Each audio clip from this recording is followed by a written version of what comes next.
اب تک آپ نے جانا کہ کیسے ایک عام سے ترک سردار نے اتنی عظیم الشان سلطنت قائم کی، اور کیسے اس نے اتنے سارے علاقے فتح کیے، اور کیسے اس نے اتنے علاقوں پر اپنی سرداری قائم رکھی۔ تاریخ میں عثمان خان ایک بہادر، مغرور سردار کے نام سے مشہور ہے۔ عثمان خان کی زندگی کے آخری 26 سال صرف اور صرف بعض نیتی سائیوں کے زرخیز مقبوضات کی فتح ہے، کیونکہ اس کی توجہ زیادہ تر یہی علاقے رہے۔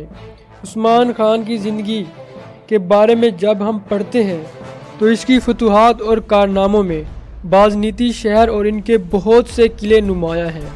کہتے ہیں نا، موت ہی زندگی کی اصل سچائی ہے، کوئی بھی اس سے بچ نہیں پایا۔